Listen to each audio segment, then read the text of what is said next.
ID everyone, welcome to the last stream of Detroit Become Human. And the reason why this is technically only a 0.5 is because I wanted to do this last stream, but it ran out of time.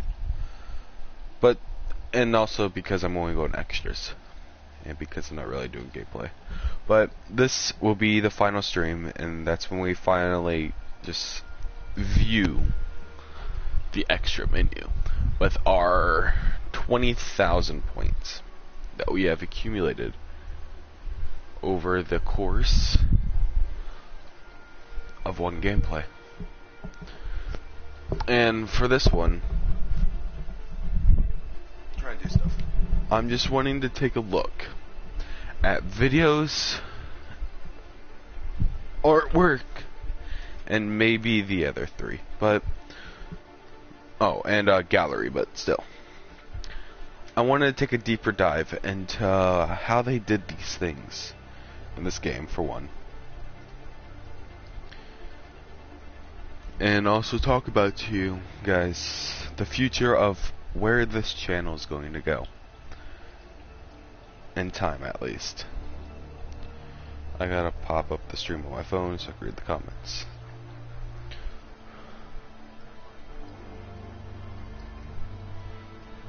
It's only like 7:35, but we're gonna start with the videos. This is just watch the videos for now.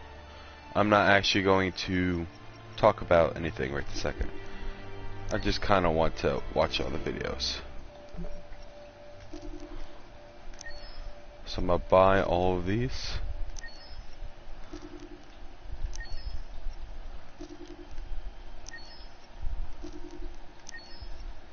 Or I'm only going to watch all the ones I think I have.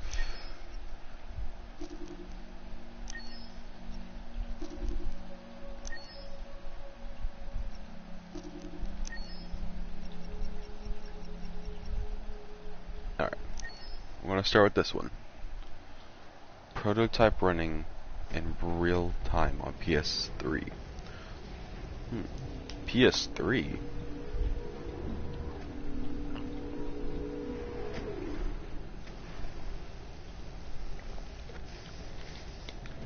Quantic Dream. Kara. Alright, so I guess we're going to be learning about Kara. Oh.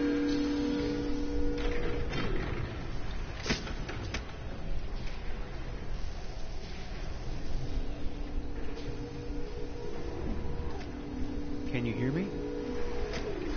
Yes. ID. ep6.504C. Can you move your head?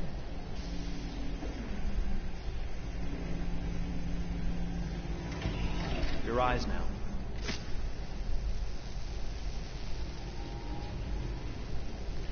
I'm kind of weirded out. An optical animation checked. Now give me your initialization text. Hello. I'm a third generation AX400 android. I can look after your house, do the cooking, mind the kids. I organize your appointments. I speak 300 languages, and I am entirely at your disposal as a sexual partner. No need to feed me or recharge me. I'm equipped with a quantic battery that makes me autonomous for 173 years. Do you want to give me a name? Yeah. From now on, your name is Kara. My name is Kara. Initialization and memorization checked. Now, can you move your arms?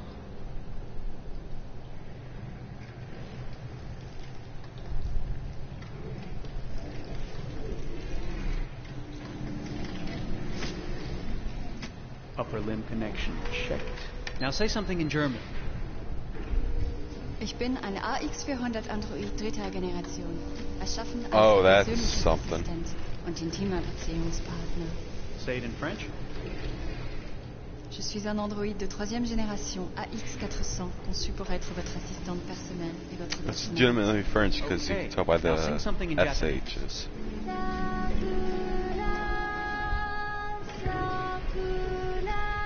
A song?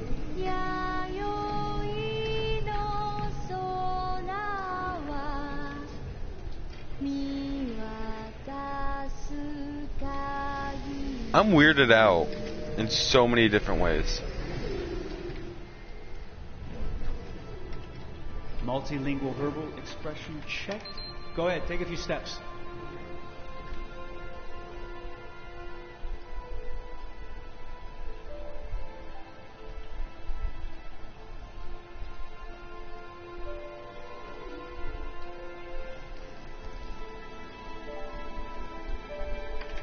Locomotion checked.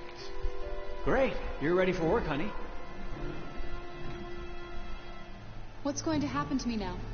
I'll reinitialize you and send you to a store to be sold. Sold? I'm a sort of merchandise. Is that right? Yeah. Of course you're merchandise, baby.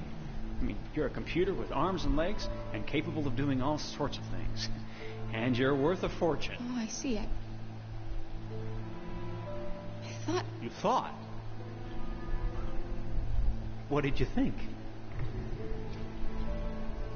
I thought...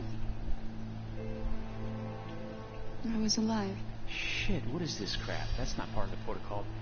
More memory components going off the rails. Okay, recording. Defective model. Disassemble and check the required components. You're disassembling me, but why? You're not supposed to think that sort of stuff. You're not supposed to think at all, period. You must have a defective piece or a software problem somewhere. No, I feel perfectly fine, I assure you. Everything is all right. I answered all the tests correctly, didn't I? Yeah, but your behavior is non-standard. Please, I'm begging you, please don't disassemble me. I'm sorry, honey, but defective models have to be eliminated. That's my job. If a client comes back with a complaint, I'm going to have some explaining to do. I won't cause any problems, I promise. I'll do everything I'm asked to. I won't say another word. I won't think anymore. But I've only just been born. You can't kill me yet. Stop, please, stop. I'm scared.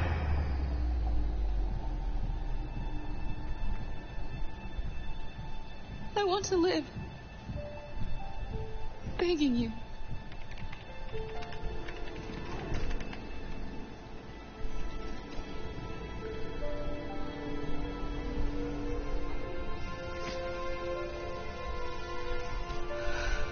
Actually, very scared of what's going on.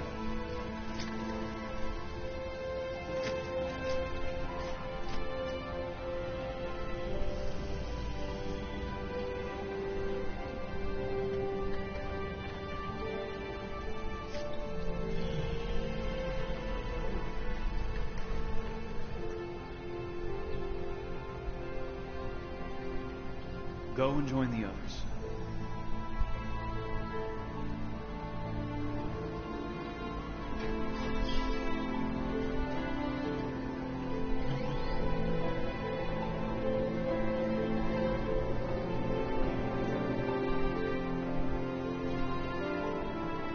Stay in line, okay?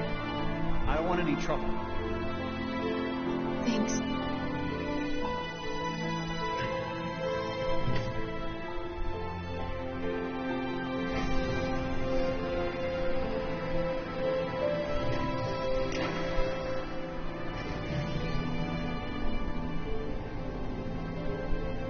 My God.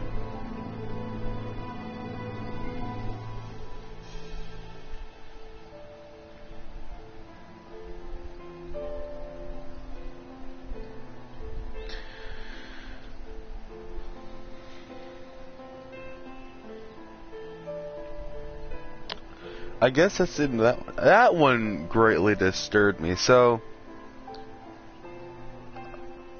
Kara technically had thoughts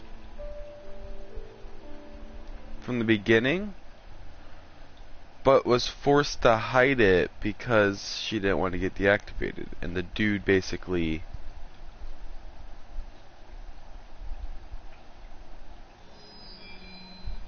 let her survive. Debut teaser. We're going to be seeing a lot of this in particular.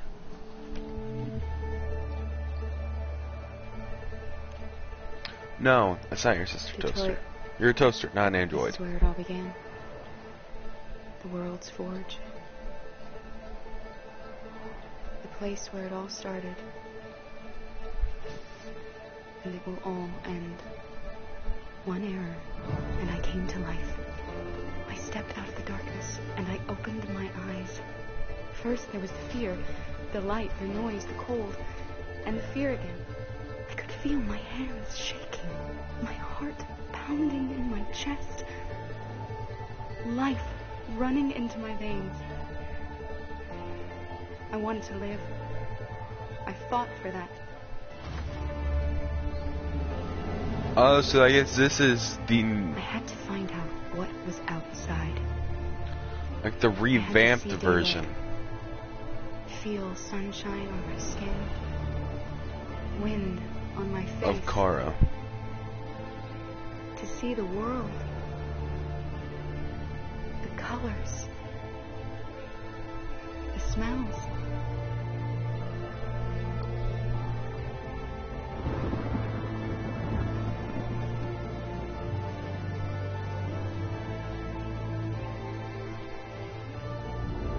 But the world is not what I imagined. It is dark and cold. It is harsh and violent, unfair and brutal. It almost convinced me I was nothing. $8,000 for an Less android. than an object, just an obedient machine. But deep inside me, I could feel something different. A gentle and warm whisper telling me that I am alive. I had to escape. I had no choice. Escape to love, to hope, to live, to figure out what that force inside me was. Maybe I will change the world. Maybe I will choose a different path. Now, it's up to me to decide. My watch name's fell Kara. off, about smacked me in my head. I am one of them. This is our story. Huh. The more I watch these, the more I'm just getting confused. So, I guess she was technically supposed to be the android that changed everything. But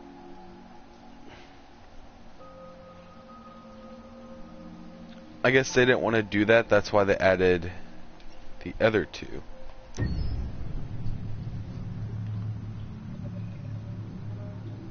When David and Guillaume got back in touch about making Detroit, I wasn't terribly surprised they decided to make it because the fan response was so intense. So it makes sense that they would choose to do that after the enthusiasm.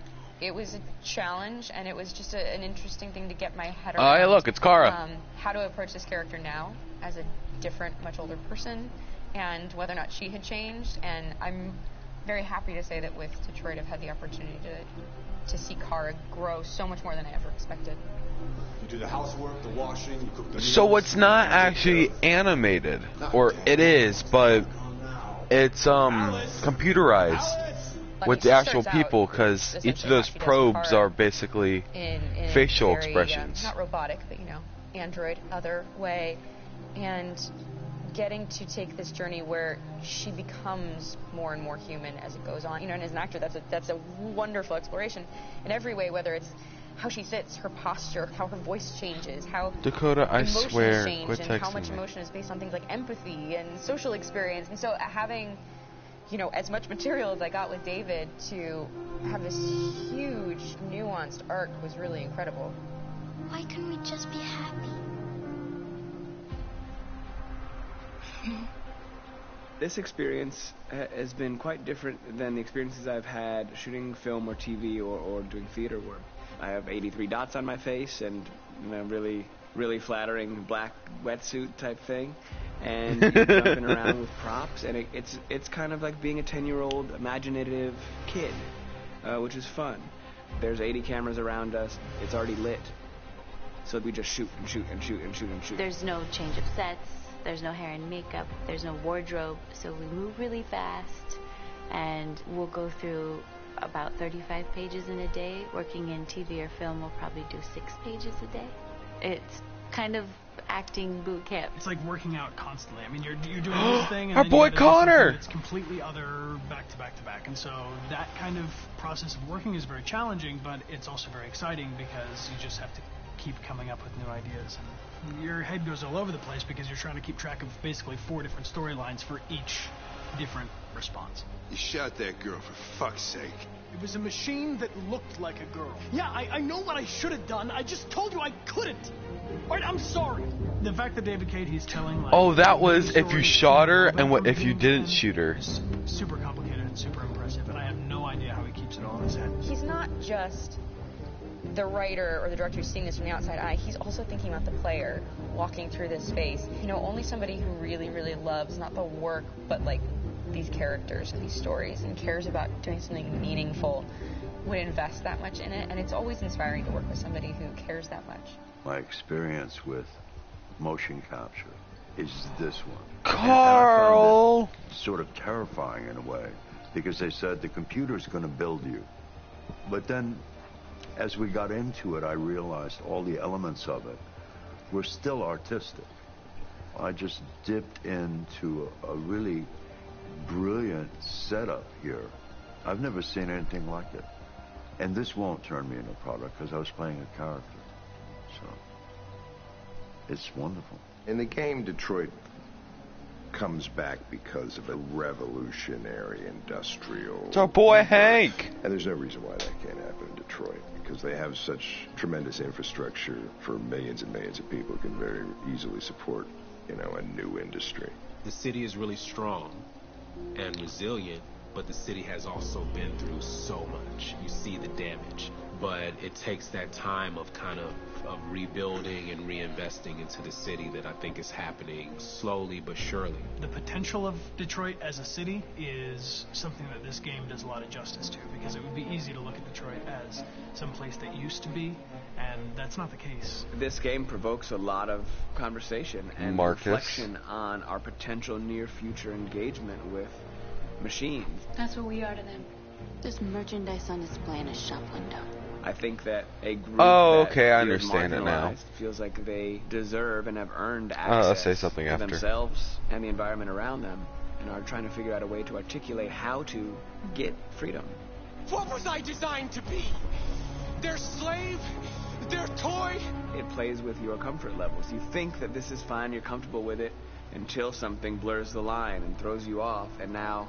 do I feel differently about whether this should be allowed? Should it be banned? Should it be encouraged? You're gonna ruin our lives, and for what? For a bunch of machines? They are not machines! They are alive! I'm alive! You're alive!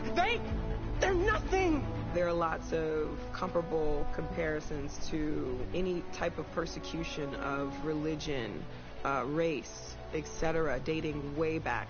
It can't just be a video game where you shoot 'em up or where people make these choices to do whatever. I think that's the whole point. You have the choice, and you can either choose to go in one direction with your character or another. And I think that's going to be very telling about the gamer. Very telling. I think there's going to be a really strong reaction to this game, which has such a strong perspective. I'm that much more proud of it now to get to be a part of it, because it's important. In this game, you're actively building and designing the character through not just what kind of shield does he have or what color hair does she have, but like their temperament and the way they deal with problems. The different endings to this game are so radically different based off maybe seemingly insignificant choices in the moment, but like life, they all add up. And can't play life again, though.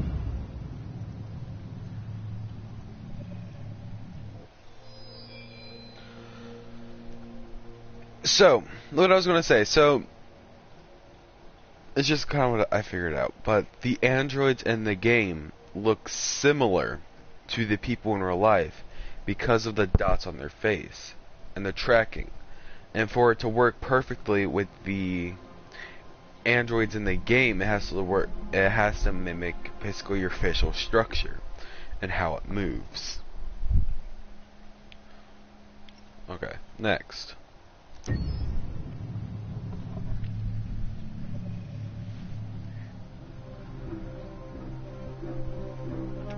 My name is Marcus. My name is Connor. My name is Kara. I am one of them. This is our story. I think who Kara is, or how I would describe Kara, depends entirely upon who's playing her. Because you have the option to make her multiple different people depending on the choices she makes. But I think she does start out incredibly naive, incredibly innocent, and kind of hapless. I'm sure we used to be friends before I was reset. Maybe we can be friends again. She's a person who's characterized, I think, by empathy. She's a person who really, she just comes from her heart. You'll never leave me, right? Promise you'll never go. I promise. Kara, please! Are you okay? Are you hurt? Wait a minute. Leave her alone! Kara, leave her alone! The really beautiful thing that I've When was had that scene? the gift to be able to do is to essentially build a person from the ground up, because that's what she's doing throughout the game. And with every experience she has and every person she meets, she's building, first emotions and then a sense of judgment. Luther. And it's sort of an exploration of what it is to be a human. Don't worry. Luther and I will be right here.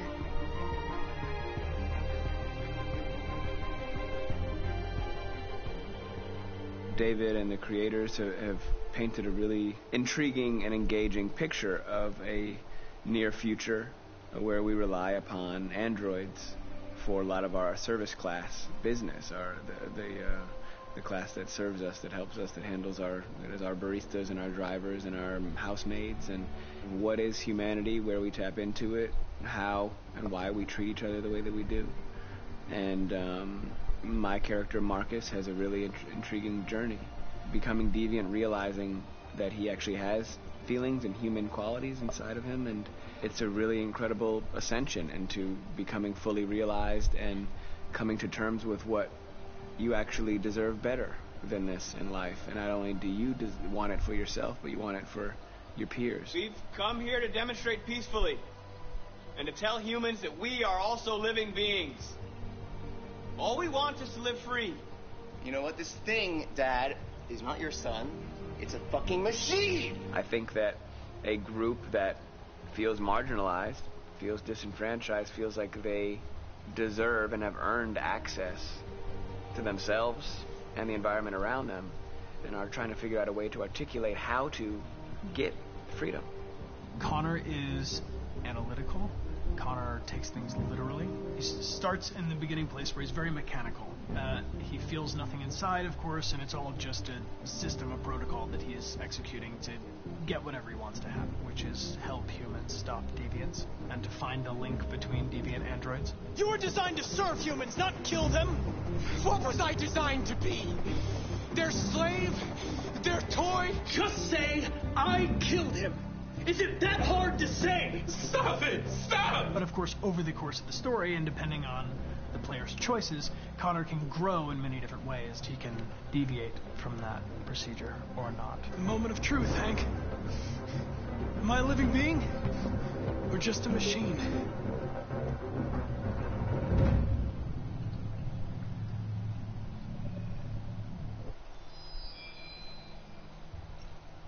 Oh.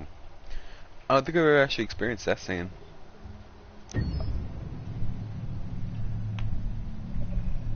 Alright, next. Game after game, we try to challenge ourselves. See, I knew! We wanted to... I knew this thing had a bit of connection with Heavy Rain.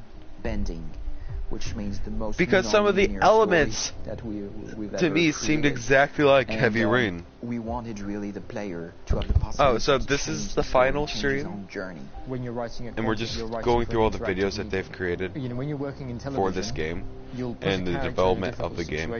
And you as a writing team will argue about what would that character do. But ultimately you have to decide what happens and you just show the audience.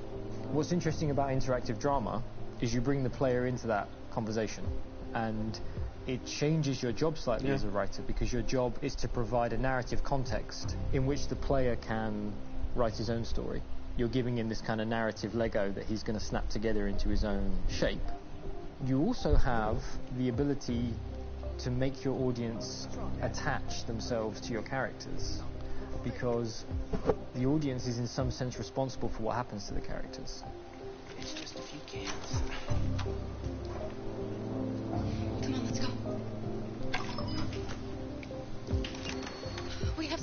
know? You used me to steal that money. How could you do that? I trusted you. What is a bit specific about this scripts is how large they are. If you take I never did that option either. Pages, but here we have to deal with a script that is between 4,000 and 5,000 pages. Everything becomes bigger because we don't just tell one story, but we tell all the possible stories that can be told within this narrative space. On Act 3, our final act, we have around 1,000 different scenarios, and every one of those scenarios has to be as interesting, as passionate, as strong, and as emotional for the player. We want every action that the player does, every interaction that is available to serve in telling the story, and help the player understand who his character is, and build that character moment to moment.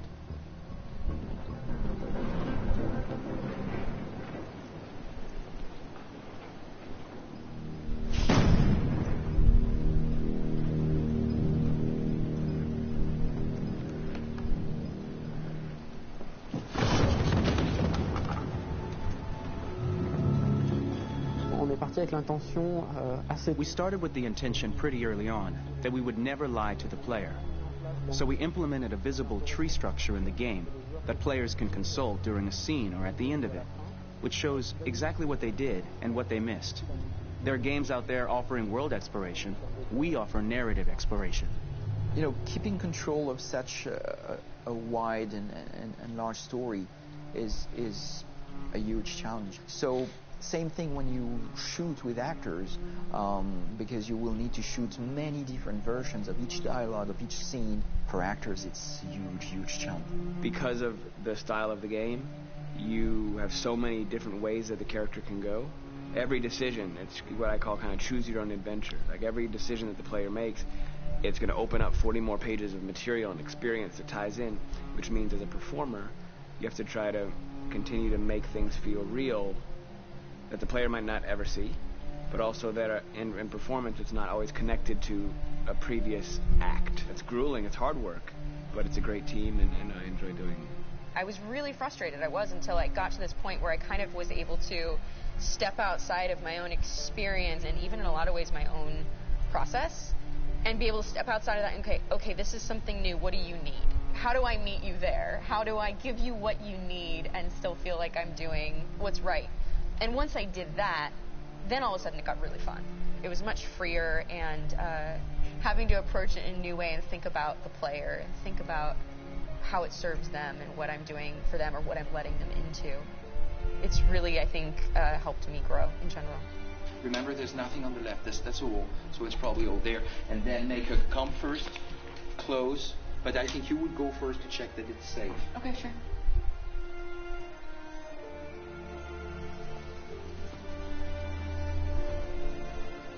The most enjoyable thing about working in performance capture on this kind of project is that if I shot a film, I would get to do one of these endings. I get to do so many different things as Connor.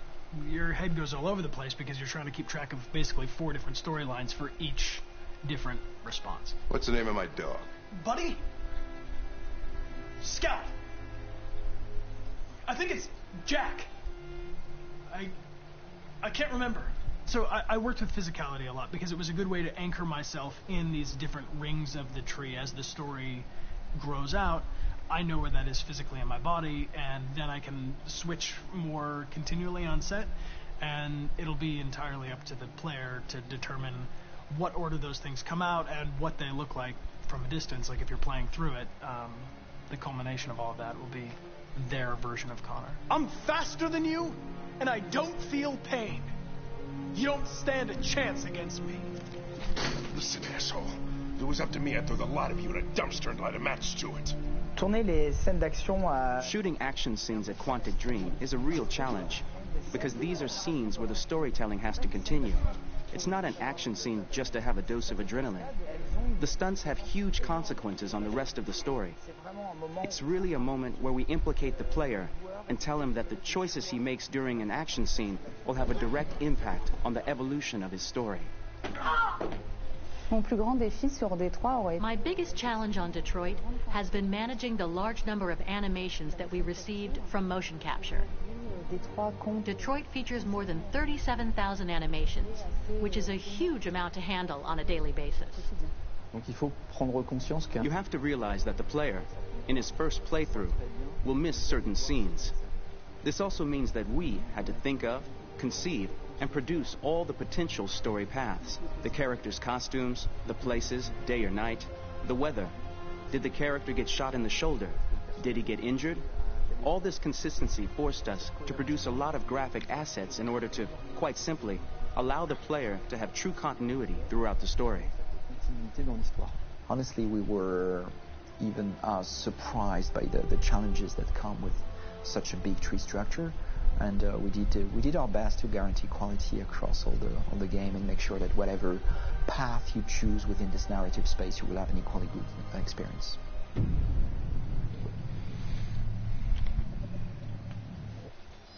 You know, I really love the people who made this game.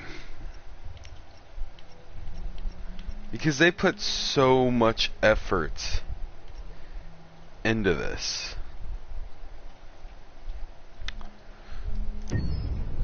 Like, so much effort. Detroit Become Human was produced over a period of 4 years. Here in Paris, we have a team of about 180 people. And to that, we need to add also all the outsourcing with our partners. 4 years it took to create this game. Vietnam, and in India. So when we started working on this story, I had to imagine where Kara was built. And for whatever reason, the city of Detroit came very quickly to my mind because it had already an incredible story by itself of history and themes.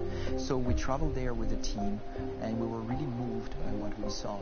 And we could really feel the desire to fight and really be born again. And we just continued this curve, this growth, and just imagine what Detroit would be like if the android industry was, using these huge factories to build androids there. A very strong element in Detroit is that there's a lot of industrial wasteland and a lot of nature too. And for us, the graphic designers, it was an incredible playground. The destroyed zones which we wanted to preserve, we appropriated them to turn into something else. Then in the areas that needed to be rebuilt, we were able to imagine our Detroit of the future. We didn't want to make a science fiction universe, but a world of anticipation.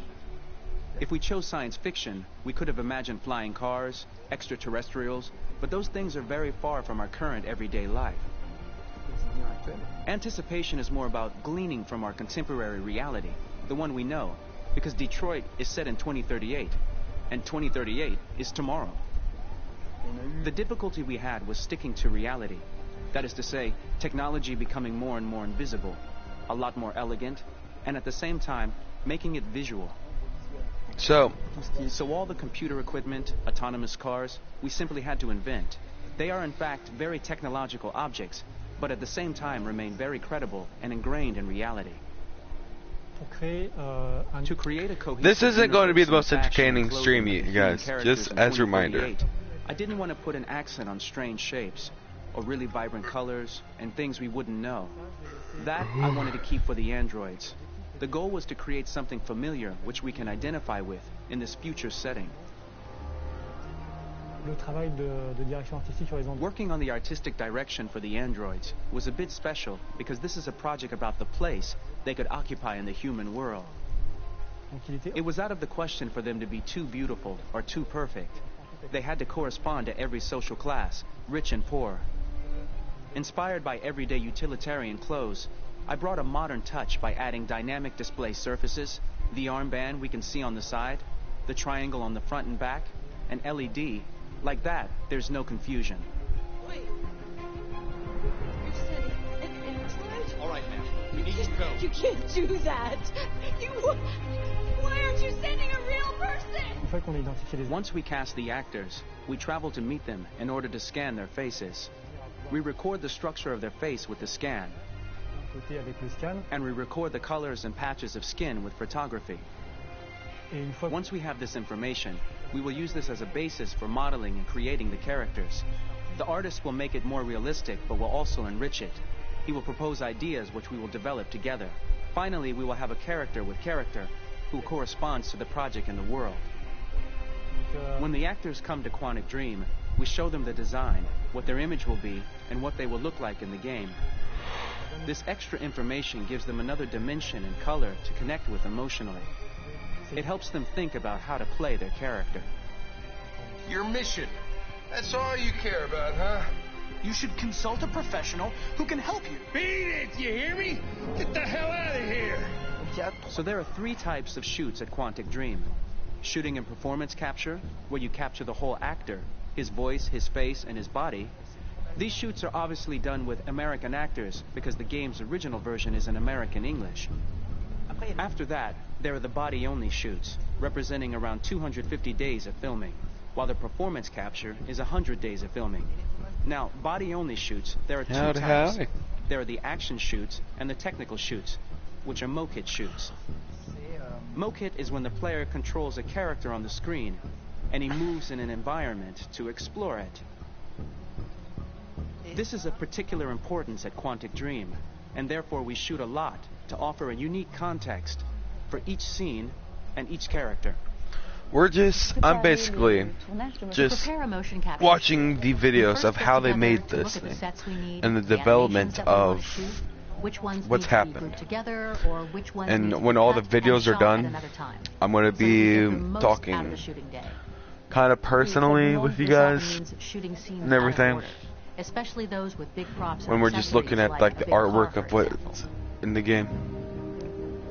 So we shoot all the animations related to that particular prop first.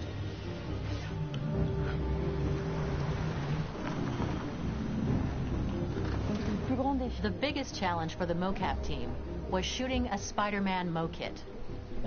We had to build a wall and attach an actor to a harness with cables so we could pull him up and render him climbing. The shooting on this game took about, I would say, more than a year, maybe 1 and 2 years, with about 300 actors on set. So it's quite a massive production. But so much happened on this set between the stunts and the shootings with a little girl and all these great actors that we had. It was really a very, very memorable journey for the team and for myself. Today, Detroit has over 37,000 animations. When we retrieve the motion capture data, it's just a cloud of points, which represent all the markers. Over 37,000. We have a phase called retargeting, which gives us a skeleton. This skeleton will be applied to the characters of the game. There is still work to be done, but this gives us the main movements. Since we are working on some of you guys heard that? realistic, Over 30,000 animations this game has had. The emotion he expresses in his performance. We use a system of facts, an identity card for each actor. We make the actor do a whole range of facial expressions. Then we recover all the expressions and paste the animations on a puppet that Jan has prepared. I then recover and refine these poses. That's creepy. I might stretch the lip, reinflate a cheek, tiny details that make the finished product really capture the actor. Because of the nature of our mocap system today, when we receive the animations, we're missing eye movements, and so the character has that dead look. He really has no eyes, so then it's a big part of the work for the animators to find the regard of the actor in relation to his position, in relation to the body, etc. It was crazy when I saw the newest model for Kara, because they've been working on it, and this was the first time I literally jumped in my seat. It not only looked so much like me, it was the fact that it looked so lifelike. It wasn't that it looked just like it was a camera, it was something else, you know, but it looked alive. It's exciting, and it's kind of terrifying. Game after game, we learned the rules of optics and filming, and our goal with Detroit Become Human was to have cameras that would actually emulate the optics of a real physical camera. So basically dealing with real-world imperfections was our main task, and just to make cameras look as real as we can. Once the animations are shot and processed by the animation department, integrated and polished, we film them. That is to say, we really do a mise en scène, as in cinema. The real difficulty of our job is to know if these cameras are telling us something, Are they in the emotion of the scene? Do they describe exactly what the action must convey, what must be felt?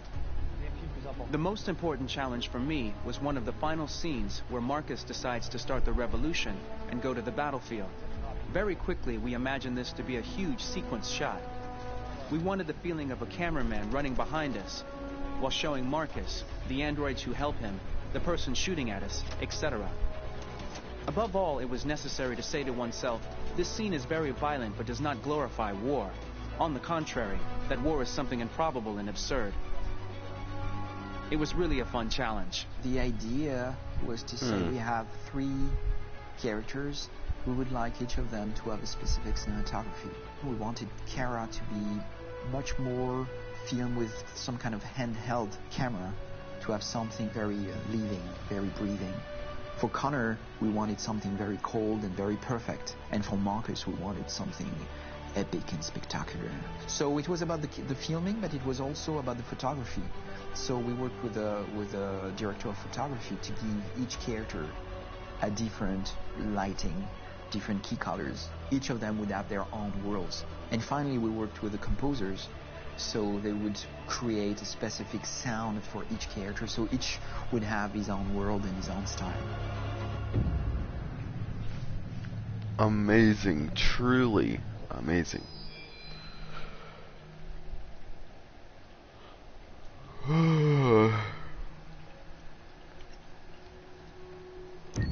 Only a bit left. I'm like very just like. For the soundtrack of the game, we tried to be very close to what is done in film.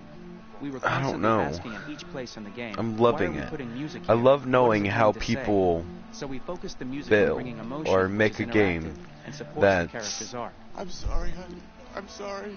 is mainly set on storyline You don't you? You know I love you. and choices. Because me We personally, make games that are my very favorite type of narrative. game We're really into interactive is drama. So the soundtrack also had to go in that direction. Supporting a the three game where characters' very everything different is stories. based on We your really own wanted 3 choice. colors, 3 musical sound identities, and from there, having 3 composers made sense, since the story of Kara, Marcus, and Connor are all completely different.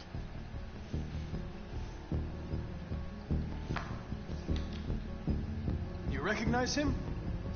It's Carlos Ortiz. For Connor, we wanted a soundtrack that could be very cold and very mechanical, very machine-esque somehow.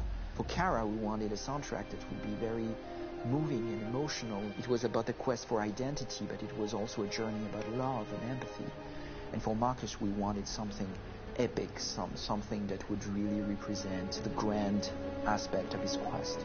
And we were very fortunate to find 3 incredibly talented composers, and working with them has been a dream, honestly.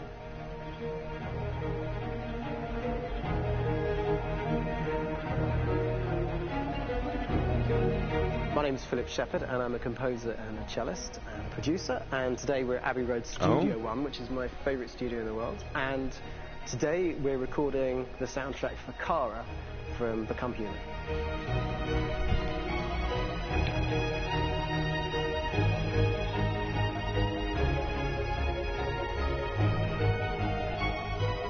So when I compose a big project, I often travel just to kind of get out, and get some fresh air and some inspiration. And I go hiking and traveling in Montana a lot. I had a log fire in the room that I was staying in, and the flames were kind of making absolutely direct music. And it became the basis for Kara's theme, and it sounds something like this.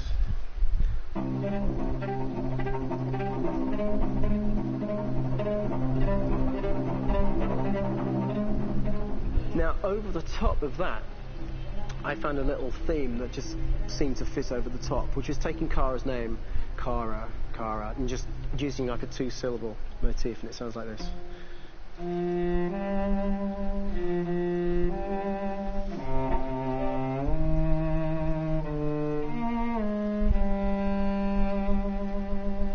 going to pull through this, Alice.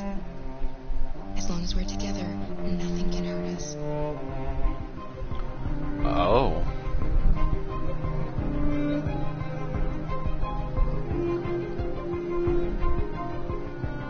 And all the time that's fitting over it.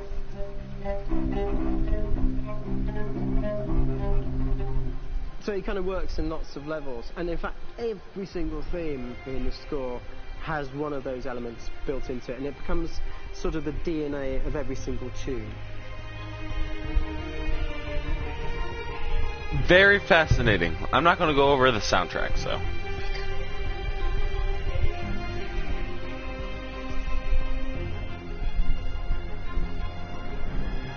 For me, writing this theme for Kara, I actually had to tap into what it feels like to be a father to daughters. I really had to tap into everything I feel about my daughters. I'm thinking, well, if I had to write music for them and that sense of trying to protect them but also give them the freedom, that's totally where it came from. Because each composer has been given the sort of narrative responsibility for very different characters, I haven't had to sort of go into other styles. I can actually be very loyal to this particular character and sort of hopefully encapsulate her. But it means also I've suddenly become very connected to this character. And if for some reason it goes to game over early, I'm going to be mortified. You know? They're over there!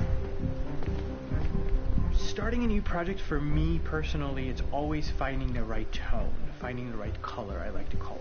For me, it's finding that right texture that actually sits against picture really well. One of the biggest things is I created custom instruments for Connor.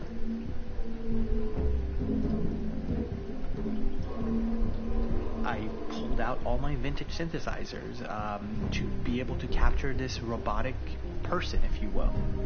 My approach to all of these custom instruments is that I hear the sound in my head.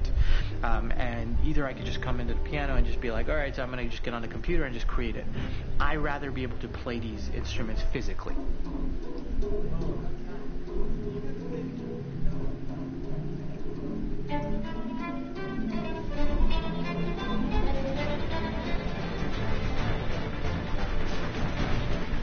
As soon as you see Connor the first time, there is a really interesting thematic idea that you hear, and that's just made out of a Moog synthesizer, but completely manipulated in multiple ways. And it's robotic. It has a little bit of an emotional to it. He's on his mission, so you feel that as well. So it just kind of gives you that cold, motionless, with a mission in hand that you kind of feel throughout the whole thing.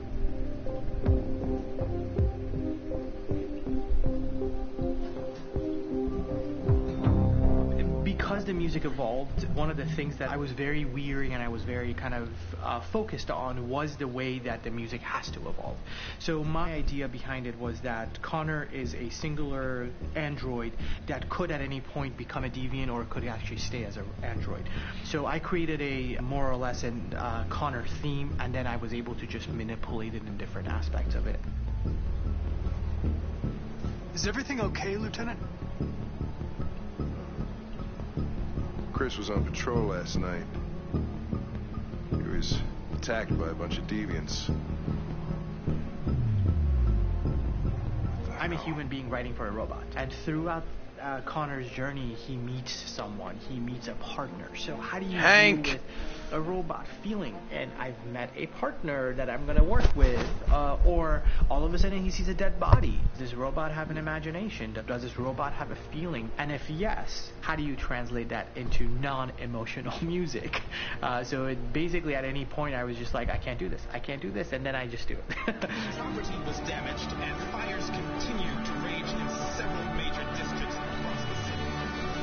Some people are asking, have androids become a threat to our security?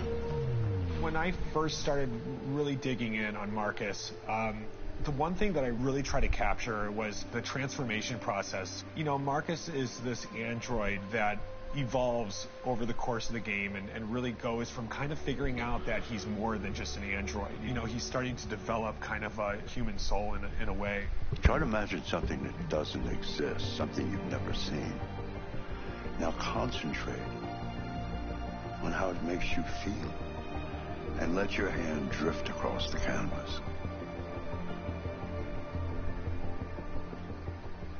The other side of Marcus that I really latched onto was that he almost became a savior for a lot of the other androids in the game. So when I started developing the theme for Marcus, I really made it like a church hymn.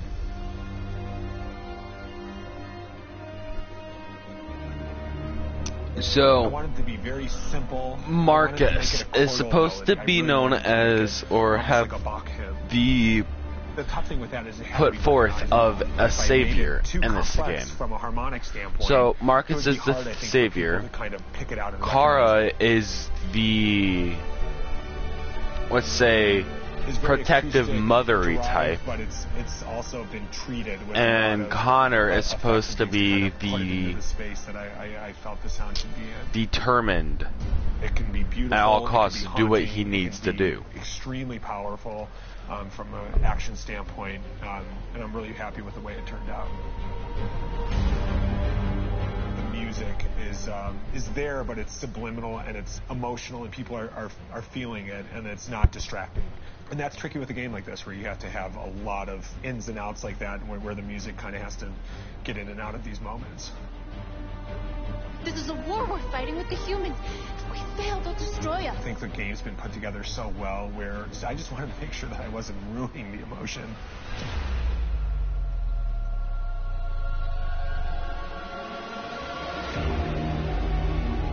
I gotta be honest, when we first started on this path, I said, oh man, this could be pretty messy, you know? I mean, it could feel disconnected, but I mean, it's amazing how they really guided us and got us to really kind of all be in the same world, but at the same time feeling completely different. So it's really going to stand out and kind of be one of those games where people are really going to notice the music and kind of how it was crafted, and you know, and all the hard work that went into being able to pull it off in a graceful way.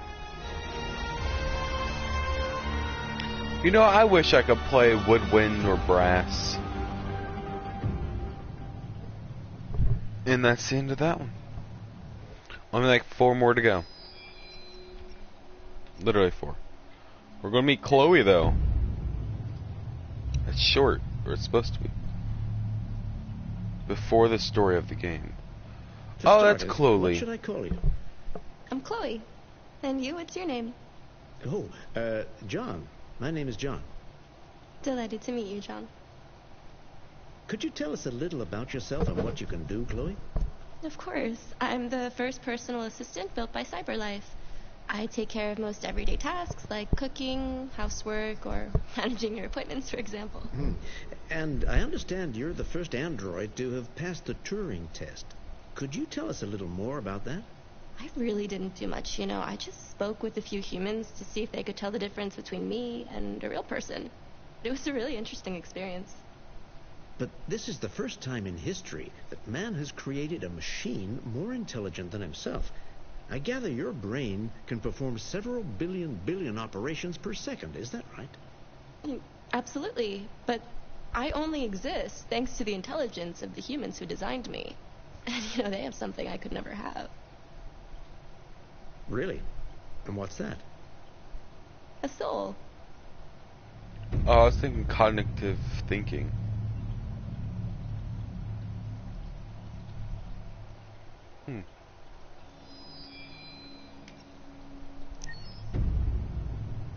Now we're meeting Luther, guys.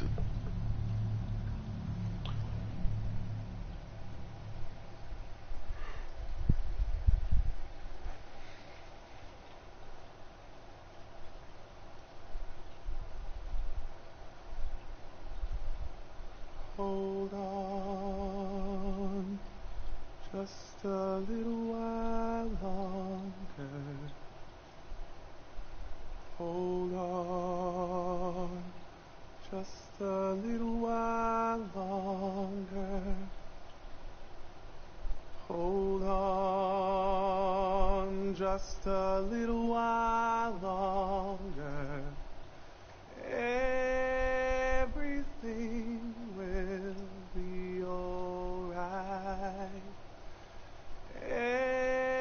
Everything will be alright.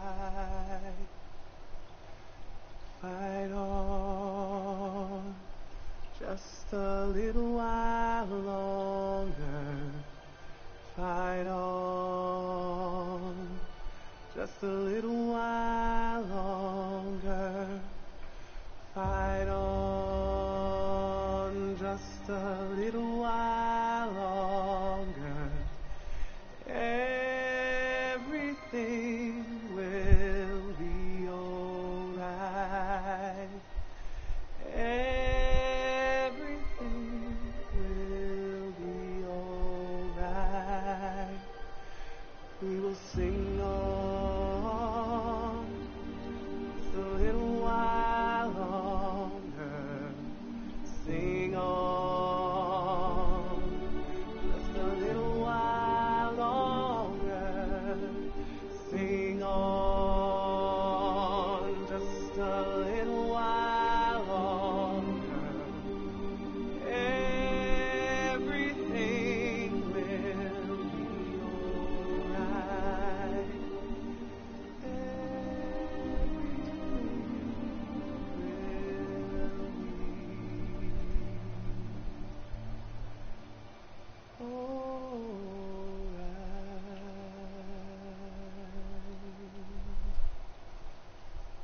I love Luther. He is amazing. But he dies in my playthrough. Ah! May 25th, 2018. Zalko. I don't like Zalko. I really don't.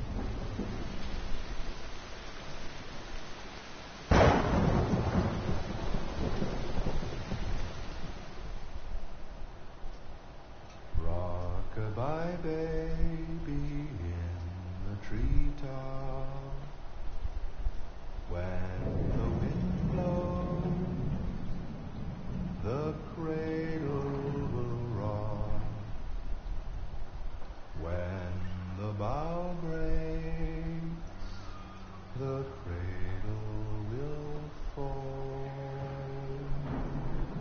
And down will come baby, cradle and all.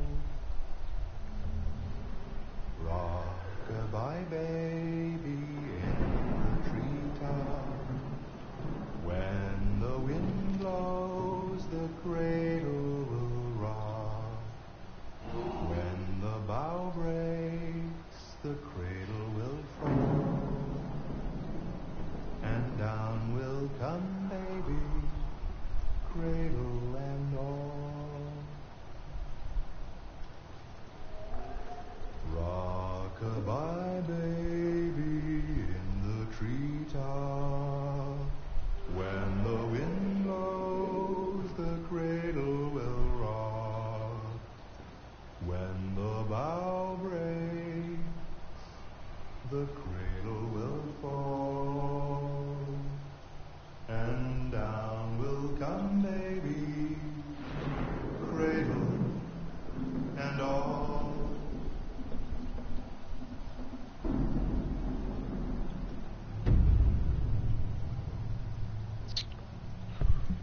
Oh? I thought that was Zalko singing. I'm glad it's not.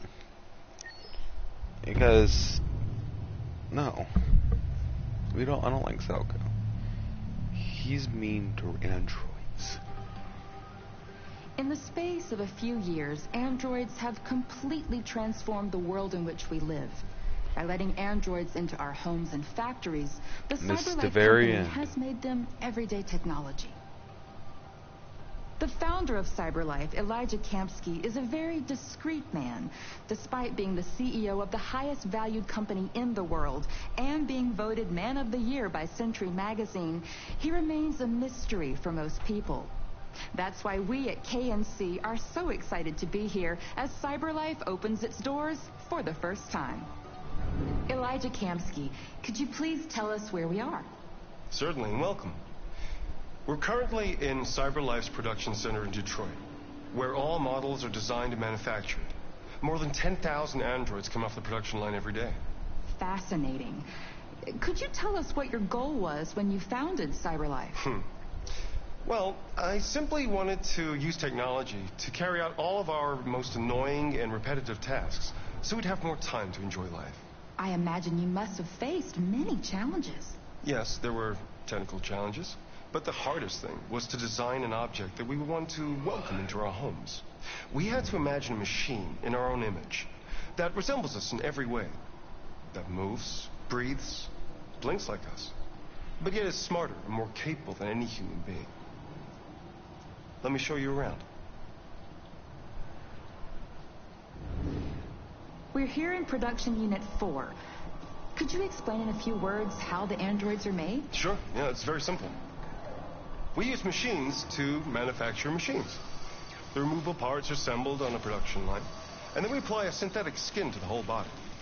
A human operator checks the cognitive abilities with a pre-established protocol, and finally, the android is conditioned and sent out throughout the country. Here's the result. Say something. Hello, I am a RZ400 model. How can I be of service? You can go now.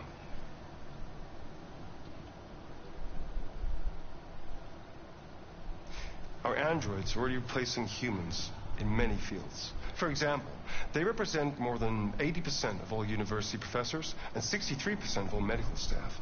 Tomorrow they'll replace our soldiers, and who knows, maybe one day our leaders, to make the best decisions in humanity's interest. Come on. Replacing humans with machines has led to record unemployment of 28%.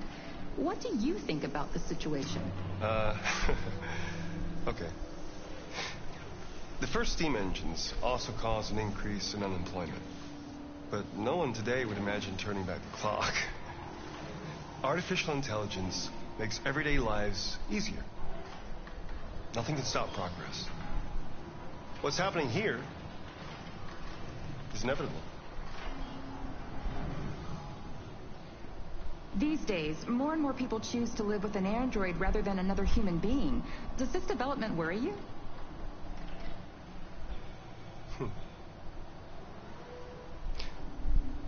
Everything's much easier with an android. They obey your orders without ever complaining. They can cook, discuss philosophy with you, have intimate relationships according to your desires. They never say no. Obviously, they are the perfect partner. Everyone deserves happiness. Why deprive yourself of so-called moral reasons when a machine can make you happy? Many science fiction books tell the story of how machines become more intelligent than us and end up confronting us. Aren't you worried about that possibility? I understand the irrational fears about artificial intelligence, but I assure you that will never happen with a CyberLife android. They're designed to obey humans. They're machines.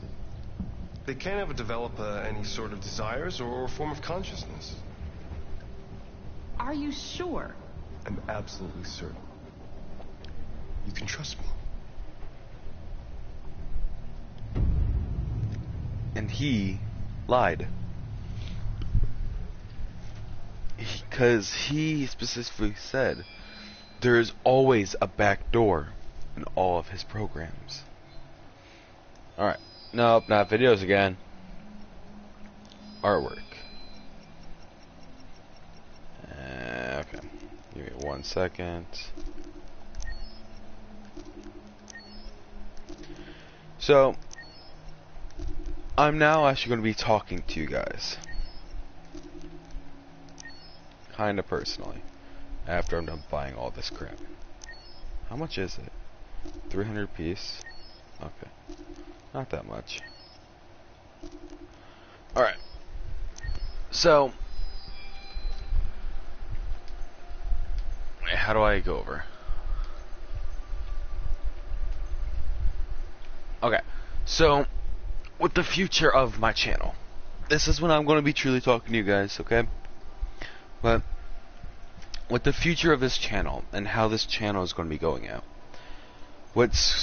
No, stop it. Okay. With school coming back out in less than like 2 weeks.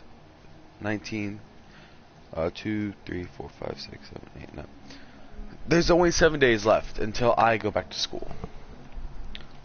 And because of that, streaming is going to be a bit tougher whenever school does start. So for these next couple of days, streams will be coming out probably more frequently and longer than other streams that I've ever done would. Yeah, most of my other streams are usually around 2 to 3 hours. But for these ones, I really want to start trying to connect to you guys more before the school ends. Or, not ends, starts. Because if once school does start, my streams are going to be very rare. Or at a point in time where it's going to be extremely late at night. Because I don't get out of school until around, I believe, 2:40 my time, or Central Time. I go to work around 4 Central. my day can either go from 4 to 7 or 4 to 8 or longer if I choose, if they ask me to. But so I only get like 3 days, 4 days, I don't know, off of work, 2 days off of school. During the days I'm off of school, streams will be early, possibly, it depends if I oversleep, early, but not that long, because I want to do other things during the summer. Other things I usually wouldn't actually do, because I'm a lazy bum, not bum, I'm a lazy person that sticks in his room all day long, playing games.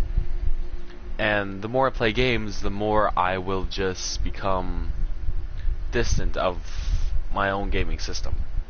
It's happened before, literally this summer, where if I played games too much, I didn't want to keep continuing playing them. So that's why I'm going to try and make streams longer, but actually on a schedule for once. And that's usually my scheduling, which what I'm thinking is I'm going to do it on Wednesday. I don't know what time Wednesday, but I will plan on doing one on Wednesday. And on the weekends. So that's going to be 3 streams a week. And maybe an extra here and there stream during the week if I truly feel like it. Or I can actually do it.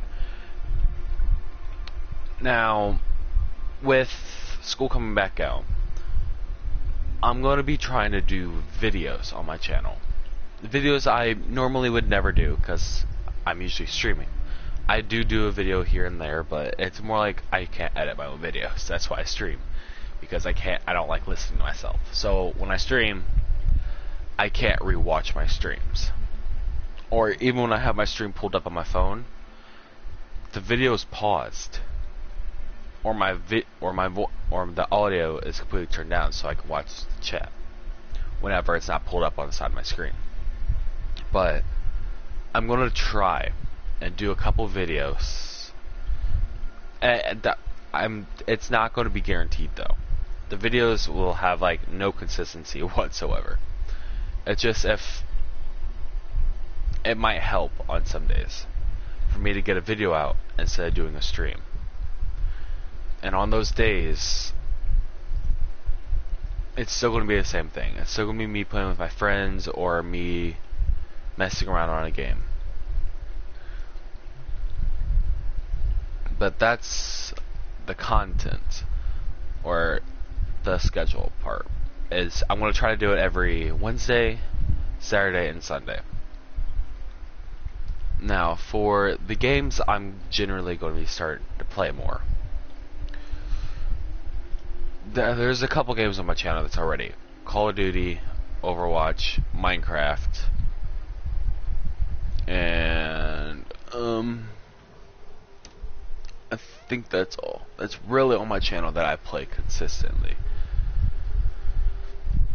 I plan on branching out away from those games a bit more during my streams. Like for this one, I just continually playing this game because I really love this game. I plan on getting more solo player games in the future that I could just play while streaming. I have one. I have Kingdom Hearts right now, but I haven't actually been playing it as much as I would like to because of things that's been going on. I can't truly get into it. So when I'm done with the first game of it, from there on out, I will be streaming that one, but not as much. That one's more like I'm not going to force myself to play that one, or not really force, but I'm not going to continuously play that one because I love Kingdom Hearts, and for me, Kingdom Hearts is just a game that you could just relax with. And me personally, I like feeling my heart race, which is why I play zombies a lot. because on the higher rounds, my heart starts pumping a lot more. Oh my god, look, it's Connor. But that's why I like playing these more, like, stress-inducing games, because I like feeling that. Weirdly, but yeah. So that's practically that. So the games I might start going into will be, I'm wanting to play the Spider-Man. Okay, that is the game that I'm wanting to play. I've played every game besides every Spider-Man game besides that one, and it's not that I desire to play it, I want to play it, but at a reasonable time. There's also a new game that's going to be coming out that I will purely stick to streaming until it's finished, or the story mode of that, and that is the new Dying Light 2. I'm not going to get too much in that one because I really don't know. And I'm trying to get past, oh my god, trying to get past like the android looking people. There we go, that's better. But with Dying Light 2 possibly coming out in the near future, that is a game that I will be streaming, and that is a game I've been wanting to stream, because I would stream the Dying Light 1, but I know the entire story. I know what's going to happen, and I know what to do in it, to a point to where I could just speed run it with a bit hiccups here and there. But when Dying Light 2 comes out, what I've heard from it is that it's a complete choice-based game, which really made me happy and excited to play it more. Because like I said, I'm really into choice-based games. And that one will determine the future of your world, or how the environment's going to be around you. And so that's one of the games. That's like two of the games. With more games future to come out, are more games that I might be willing to play. Now there is a game that I'm wanting to play. We're not really wanting. I'm wanting to try out truly, and that would be Black Ops 4. Now, a lot of people truly don't like this game, and a lot of people really do. Me, I'm on the fence. I don't like it, but I kinda like it. And I'm going to do a couple streams on that and see if you guys enjoy watching them. If you guys do, or the way I do them, awesome. I will probably start doing them more. But that's if they come out in the first place. So, yeah. Is there anything else I need to say? Oh. So, I know I'm not one to do this, but the videos that might come out are more of my life and where I basically live at videos. Kind of like vlog, but not, because I don't like looking at myself either. I'm very weird. But it's like just gonna be like a couple I said that like 4 times. They're going to be videos that don't consist of that long, only like a couple minutes per video. That's if I do them. Once again, this is all just probability on what my thing's going to be. The only thing that's consistent right now, when school starts, will be the streams. But I want to kind of give you guys, if I ever do anything, what I do or what I plan to do in the future. I'm still kind of I don't want you guys to know what I look like. That sounds weird. But like there are pictures of me in videos, especially on one of my old channels. If you can ever find that channel, congrats. It's a challenge for you. But if you can ever find that channel, you know what I look like back in my junior high, when I still had my high-pitched voice and very weird. But I'm kind of wanting keeping me a secret for a little while, because when I stream and use a face cam, it still shows my face in the corner. And I don't like how I look. And me knowing that, I'm going to be continuously looking at that little camera of me. And I don't like that. So, but I will plan on doing them later on. Not really like a face reveal, because, but just a couple streams with face cam. I don't know, I'm just rambling at this point. But I'm gonna look through the rest of these. Oh, hey, look, that's our...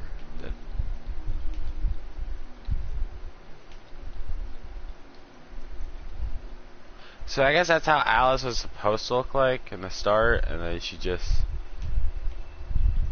Oh no, this is like art, like drawing art. But that, guys, this